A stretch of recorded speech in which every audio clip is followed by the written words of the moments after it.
Another tough one for the Bengals this weekend. I'm Matt Minich. This is Bengals Chalk Talk on Orange and Black Insider. Really in control of this game for much of the game. Definitely, had the Steelers up against it for a little bit, and really had a chance throughout the game, but just couldn't finish it out, couldn't close it out. In the aftermath, we've got Andy Dalton coming back. Would have been nice to see him in the second half. Maybe that would have sparked a little bit of something, but not what happened, not what we got. But making that change, going back to Dalton at this point, moving on from Finley, would have been a huge opportunity. I think Zach Taylor needs a win, and I think people talk about getting the first pick. Well, we've got a 2-game lead on that right now, so that's not really a concern at the moment.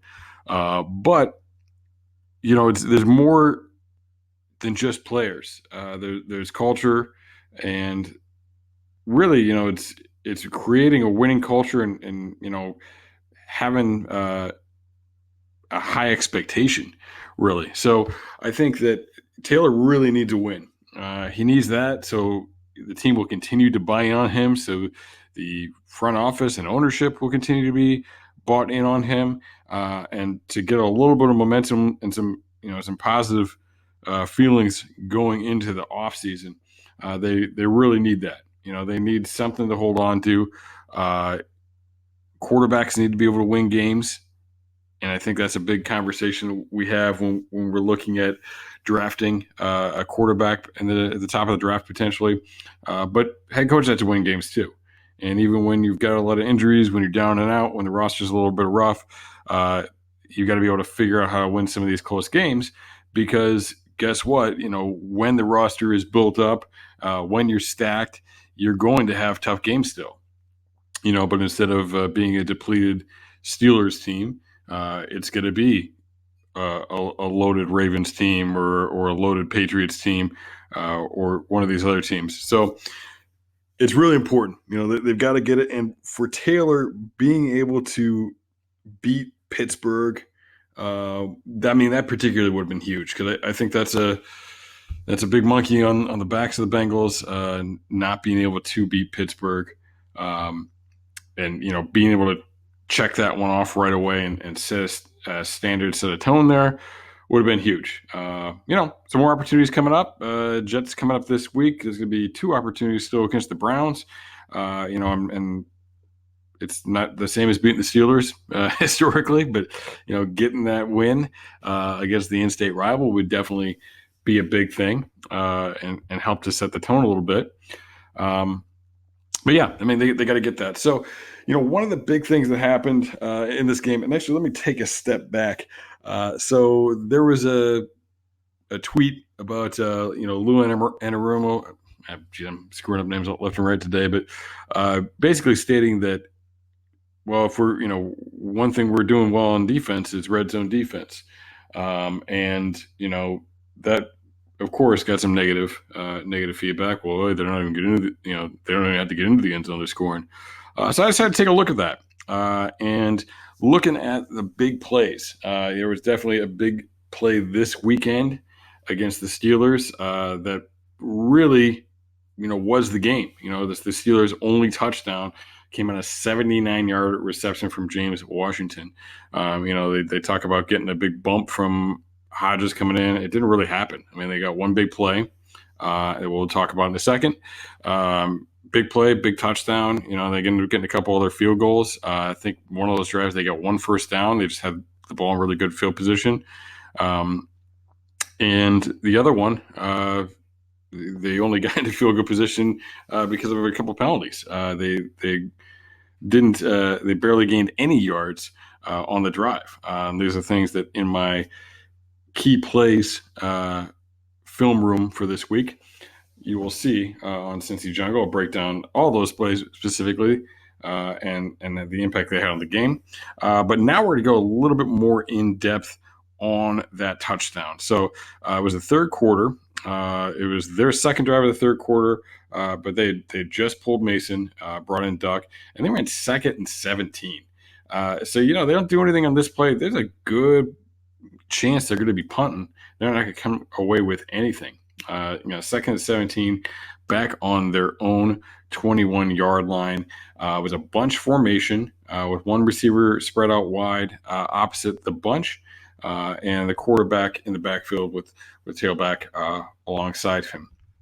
So we're going to see in a second, what this relates to. But the Bengals have had problems all year in the secondary in the middle of the field.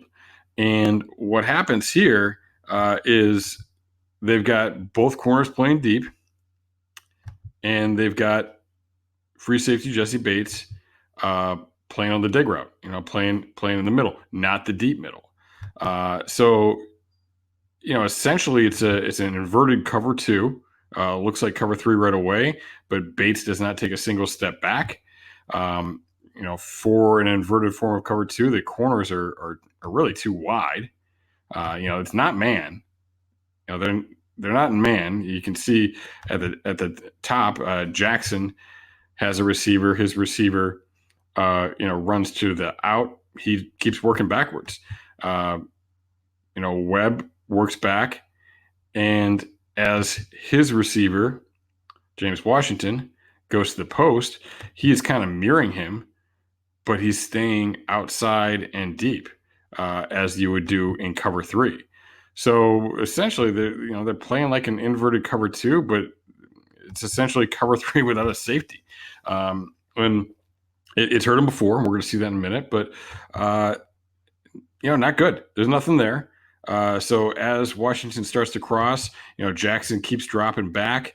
So he is aware of that. He starts to work over, but he works too high on it. There's nobody underneath and nobody in the middle of the field. Webb doesn't have any kind of leverage on it because he's playing the outside. I don't think that's his problem. I think that's a schematic problem.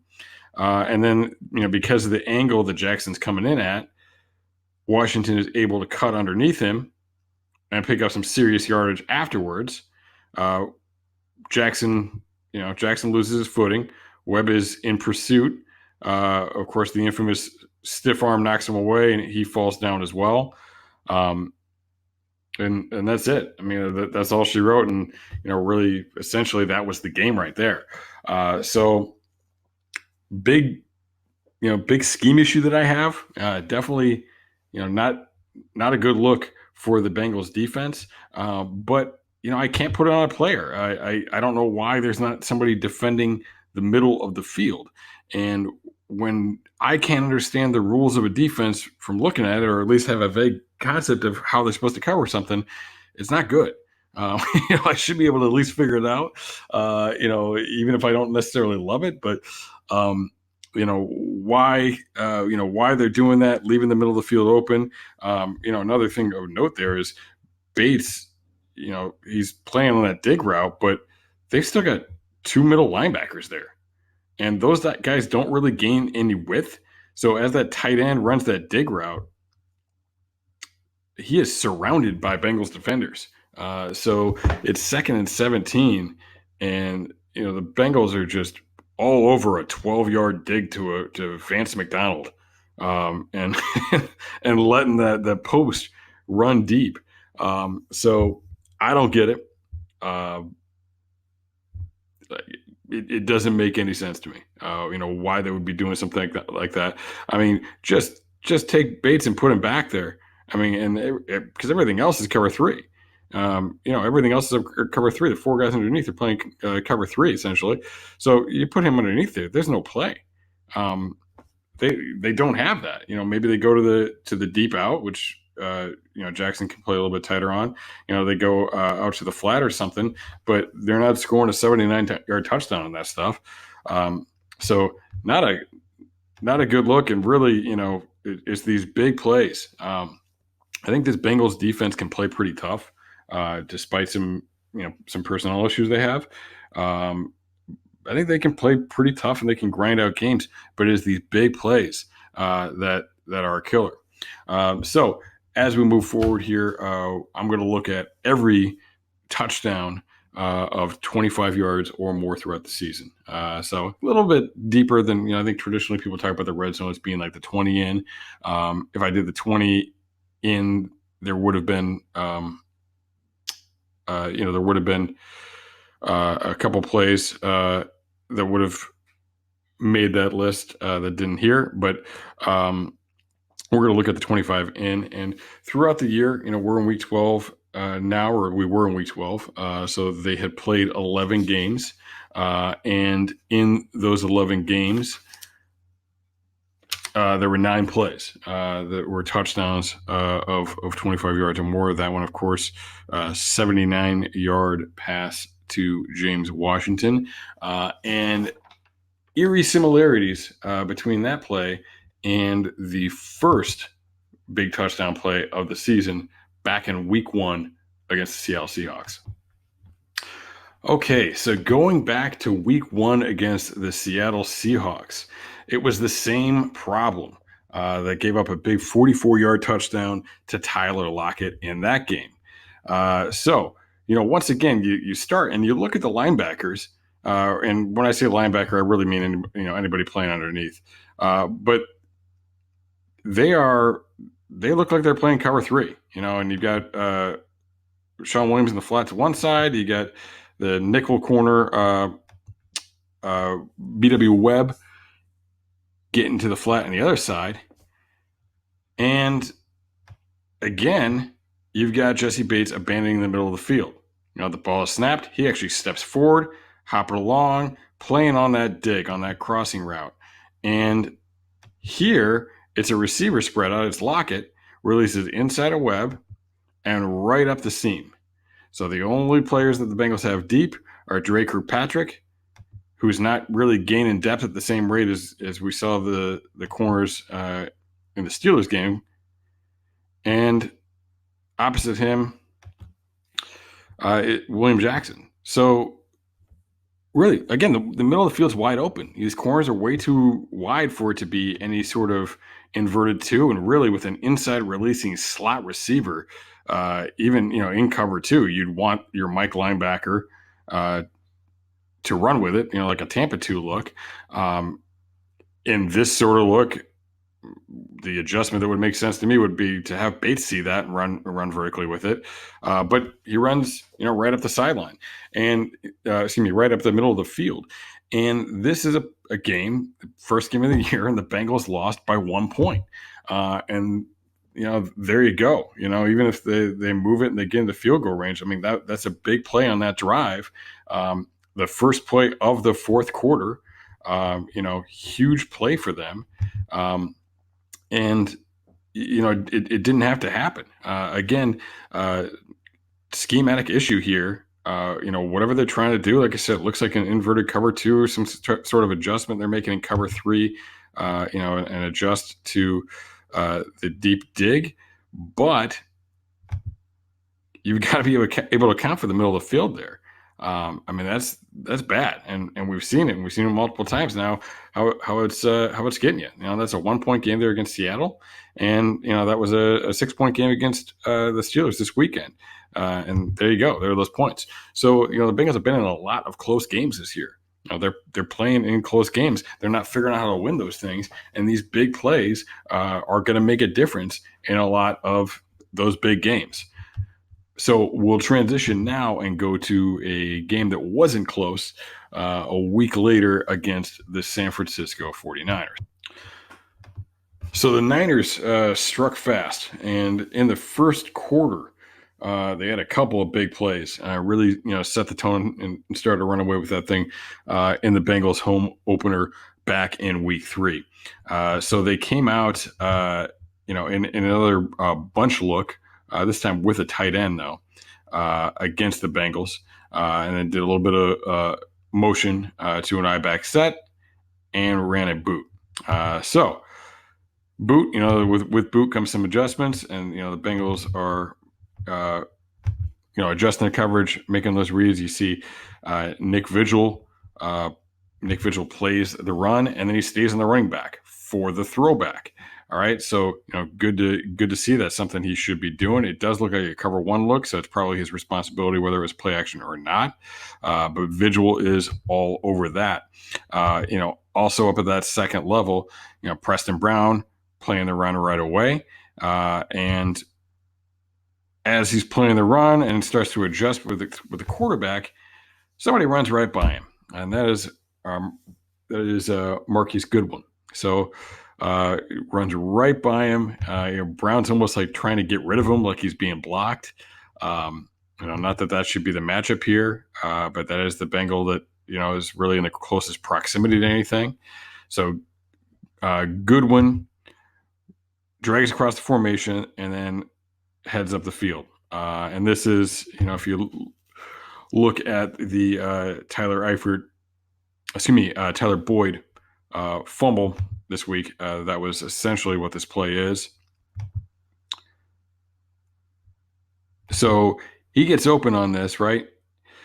Jackson is out of the picture. Like I said, looks like it's a cover one look. Jackson is running with the tight end, Kittle across the field.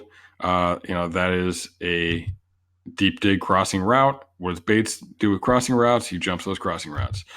So that's where Bates is. He's out of the picture. And there's nobody left on that side of the field. So wide open, long touchdown. Now, hey, they got him on that one. Honestly, this is week 2. This is a new defense, and this is a tricky little play here. I can't really begrudge the coaching staff on the outcome of that. And the next one, isn't a schematic issue either. Again, just a few minutes later against the 49ers, it's a tailback screen. The Bengals are running a 2 deep 4 under zone blitz. They send their nickel Webb coming off the edge, which is unfortunate. Just kind of the timing of it with where his position was. He could have been in a good position to stop this if they were running really any kind of other base type coverage. So they throw the screen out there. There's nobody really right away.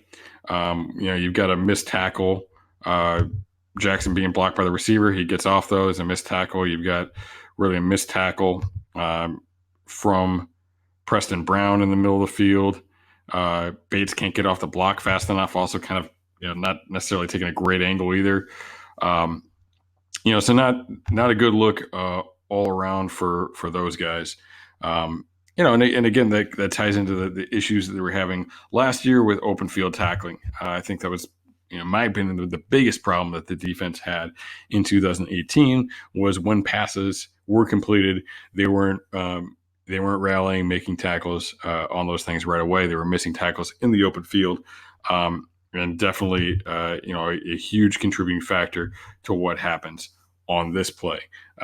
Lack of ability to rally to the ball, take a proper angle, disengage from blocks, and to make that tackle and make that play. And it hurt.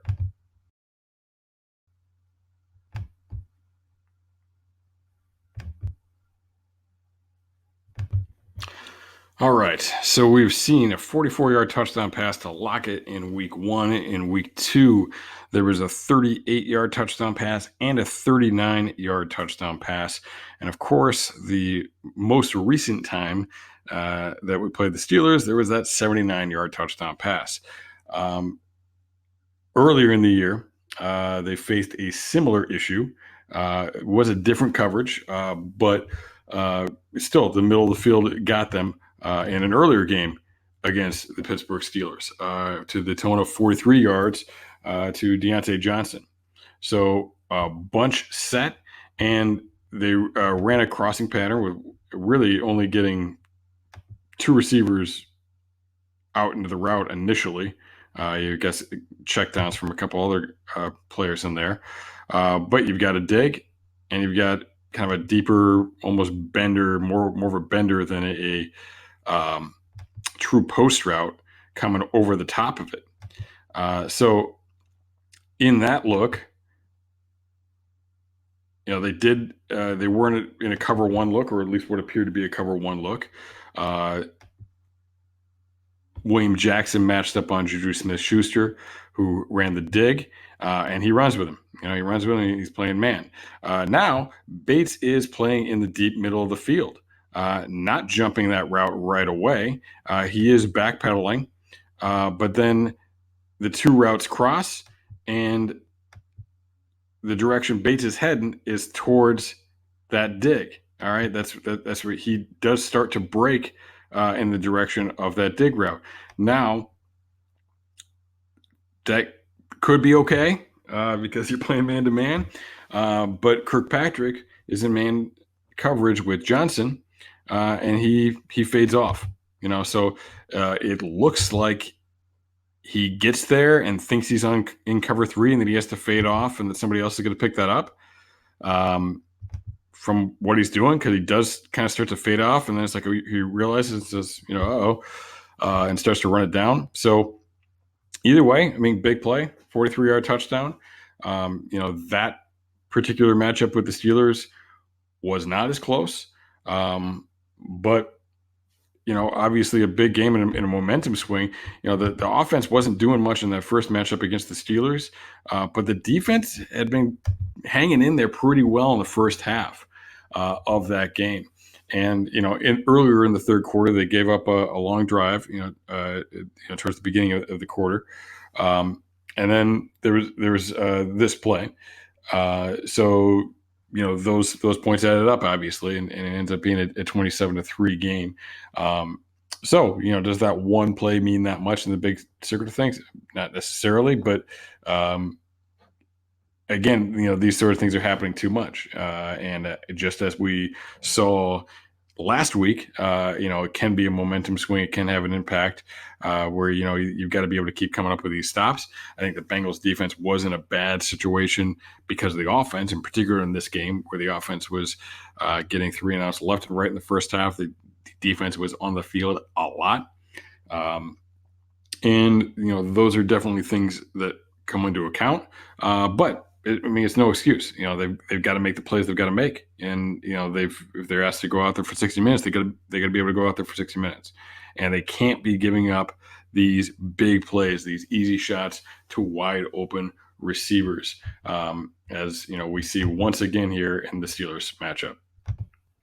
All right, so the next play came at Wembley in the matchup against the Rams, and Zach Taylor's old mentor, of course. So the Rams had driven down the field, and they were on the 31-yard line. We're going to have a 31-yard touchdown to Josh Reynolds. So what happens here? They come out, and they're in an I backfield. And the Bengals are going to play cover one to this I look. Then they shift. They move the tight end over.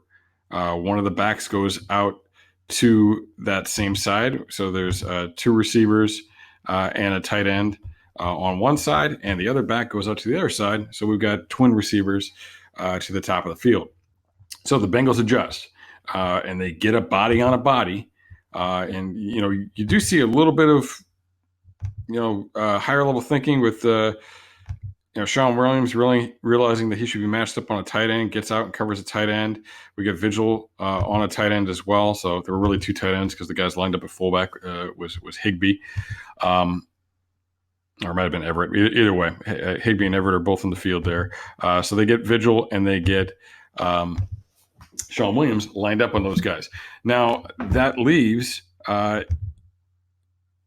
because of the personnel they have on the field, they have 3 linebackers on the field. Matching up with the 2 tight ends.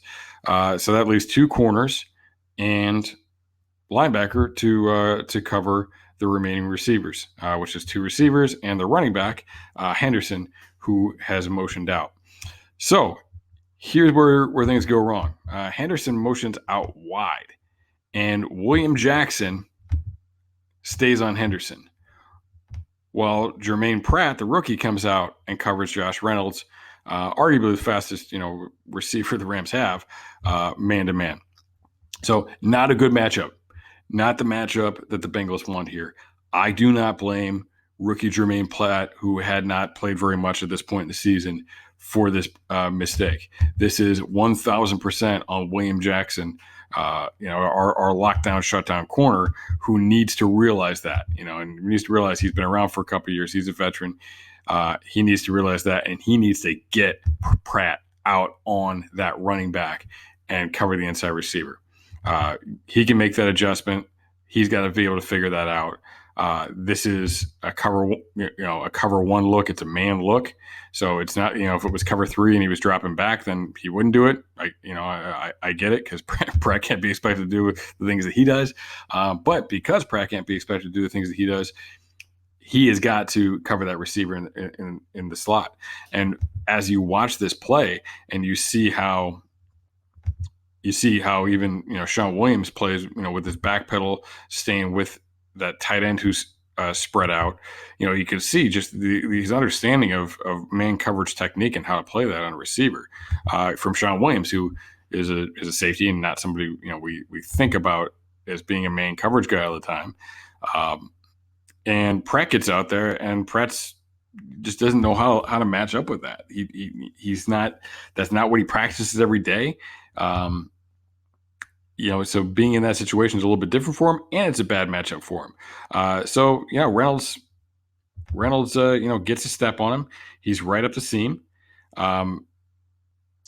Bates is a little bit lost again against cover 1, so maybe Jesse Bates could bail him out. Bates is favoring the other side. Jared Goff does look there initially, but don't really see much of an adjustment from Bates to get back and make a play on that. And that's a 31-yard touchdown pass for the Rams there at. All right, so both of these plays in the Rams game came in the second quarter, and this was a 2-score game. The Bengals lost this game 24-10. So, you think about it, you take away these 2 big plays. That one, they were in the red zone. If they can hold them to a field goal there, and they prevent a score on this drive, we're talking about a 3-point game. All of a sudden that becomes another close one that they have an opportunity to win. The next one, it came on the very next drive, and we are looking at a 65-yard touchdown pass to Cooper Kupp. So what happens here? We've got a jet motion. They hand it off. They run a reverse off that, and then they flip it back to Goff. And he gets rid of the ball actually relatively quickly for all of that, because honestly, normally these plays kind of annoy me, because I'm thinking, why is this guy not sacked? Why are one of these people not tackled? More so with flea flickers, where it's in the middle of the field, but here as he's stretching out, it's a little bit different. So the Bengals linebackers get a little bit jumbled up, but honestly, they're not too bad. In the secondary, they stay pretty disciplined. Bates kind of runs away from where the ball ends up going. And you've got 2 guys on one guy over there where Higbee runs up the middle of the field and probably should be the throw here, because there's nobody left in the middle of the field. So that happens. Now, Webb is on the bottom of the field. He's the guy. Kupp was the guy that got the jet motion, and then he wheels around. It's going to be Webb in that field zone. Webb is there. They hitch it up for the throw. There's no way Webb can make a play on the ball. But then Turf Monster gets him. He falls on his face, and there's nothing else there. So it'd be nice to see somebody be able to run him down. Nobody's really that close, but there are a couple guys with an opportunity. Jackson gets in and around there, but it's too late. He gets a hit on him, but he still gets into the end zone. But overall, again, trick play, they got us, and guy over on down. These sorts of things happen, but you definitely want to see a defense that can rally to the ball in these things. And it's not like this was a deep pass completed or anything. They did have an opportunity to take some angles to get there, because this thing was completed underneath, and they were not able to do that. All right, so we actually kind of bounced forward a little bit there. Wanted to talk about all the pass plays all together.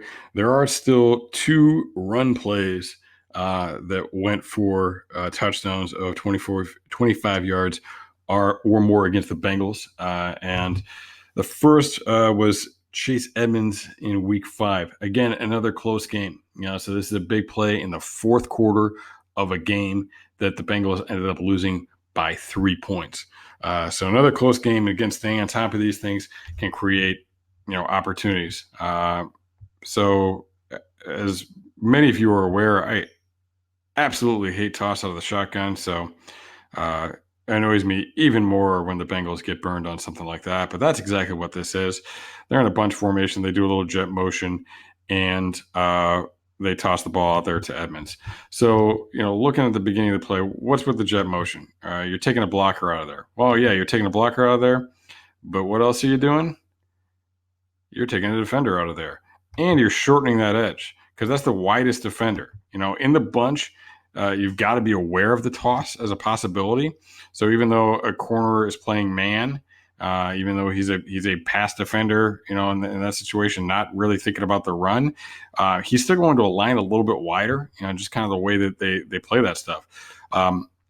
When the receiver motions and it gets Jackson out of there, it opens up that edge because Webb, who's the nickel, does not really bump out any wider. He stays pat. He stays where he's at. So the jet motion shortens the edge. They're going to pull the guard and tackle. And the tackle is going for Webb, who is now the widest guy. Gets out there and gets in front of him. And then the guard comes around for Preston Brown. I actually like where Preston Brown's fitting on this thing. He's getting out wide, and he's the guy that forces this to come back. So Brown does a good job on this play. I like where he fits. The big issues that I have are with Nick Vigil and Clayton Fejedelem. So Fejedelem was getting blocked by Larry Fitzgerald. Right, he's the receiver out there. He's got a down block on him. He's got to fight. He's got to get off that, and he's got to do more to get involved in this. Don't get blocked by a receiver. You know what I mean? Vigil is just too slow on the backside, and he ends up getting blocked by the backside guard. This is a fast developing play. It's a toss, even though it's not a shotgun, so it's not as fast as it could be.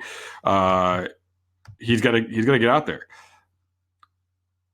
And he goes that guard get up on him, and he gets blocked. So that puts him in a really bad spot there. And definitely, don't like what we're seeing there. So Fed's going to get off there. You got a missed tackle from Bates. And then good effort from Kirkpatrick. But I hate his angle. He's running really across the formation trying to make this tackle. And he should be what we call the home run player on that. So, you think about it's not really a home run. It's the guy that prevents the home run, like Bo Jackson running up the wall. You know what I mean? That's kind of what I think about with that. So, with Kirkpatrick, as that starts to break, he's running straight across the formation. He's got to be running to the pylon and taking a deeper angle to prevent the touchdown. He's not going to make this tackle for a game of 10. He's got to be preventing this play, taking that angle to push that side guy out of bounds, and hopefully have a goal line stand. He pushes him out of bounds around the 5-yard line or something. So, that's higher level stuff. That's a coaching point that the corners will work on. Certainly not the big problems here. To me, it's Fed's got to get out that block, and Vigil shouldn't even be getting blocked. He's taking a step forward because of the motion. That kind of holds him for a second, which, especially early in the year, was a big issue that he and Preston Brown were having with motions really affecting them and slowing them down. But yeah, he's got to go faster on that play. It's him and Fetch. They got to make the play. All right, so that brings us to the last play in the first 12 weeks of the season, first 11 games here anyway.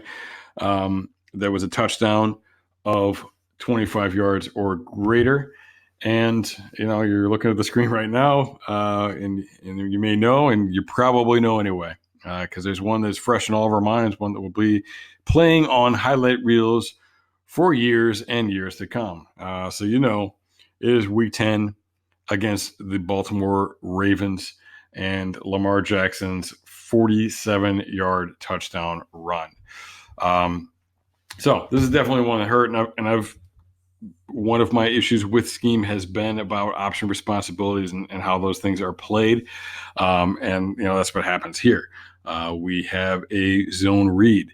There were people questioning, well, Dunlap shouldn't be looking at the running back. Well, Dunlap should be tackling the running back, actually. So I have no problem whatsoever with Carlos Dunlap on this play. If anything, I would like him to be bending harder and actually tackle that guy. So this is not Dunlap's play to make. He shows great effort throughout the play. He looks to come back to it. He's one of the last guys chasing him towards the end zone, but that's not his play. Whose play is it? It's Jermaine Pratt's play. And you can see it's a gap exchange situation here. So Dunlap's got a bend. Pratt comes around. They know this.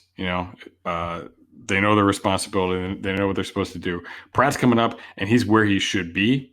And he holds the leverage he should, but that blocker coming around affects him enough, looks to cut him, doesn't actually cut him, but gets him out wide and opens up a big, big gap. Now, we've got Nick Vigil. Nick Vigil steps to the play side right away, but now his eyes are caught on the running back. He's staring at the running back.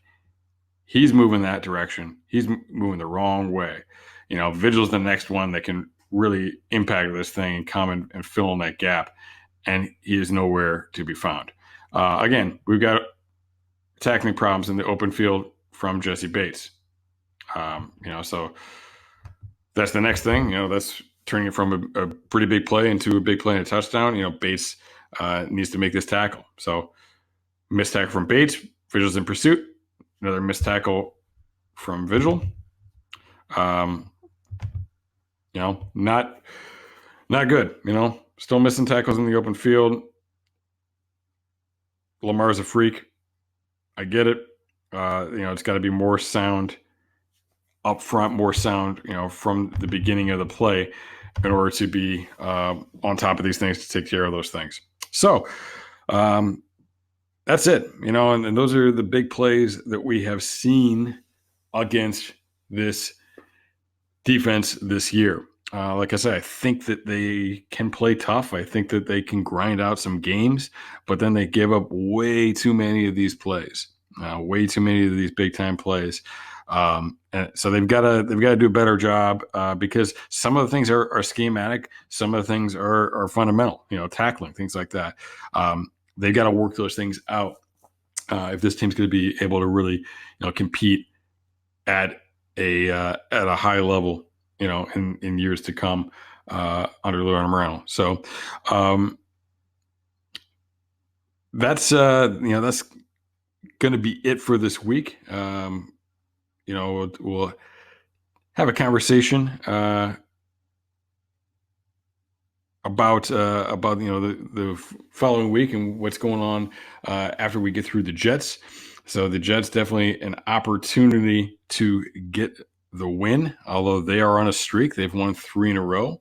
Some of their struggles earlier in the year were with the quarterback out sick. So we'll see what that team is all about, but definitely an opportunity to get that first win, to knock that off. And hopefully we are all feeling better about life when we're all in here having fun next week. So just laughing at myself for the fact that I feel like every week I'm saying, hey, hopefully we're talking about a win next week. I got to figure out a new way to sign off. But anyway, hey, thanks for grinding it out. Thanks for being a true fan, sticking with this team through a lot of thick and very little thin. And but we're going to be here. We're going to be here, and it's going to get turned around. We're going to be the ones that were there the whole time. So thanks for tuning in. Thanks for following. You can find me on Twitter at Coach Minich. If you do not already, I tweet out a lot of video clips. Also, my work, I've referenced some of it already on Cincy Jungle, but you probably already know that as well. So Thank you for coming by, and we will see you next week. And mainly, stay classy.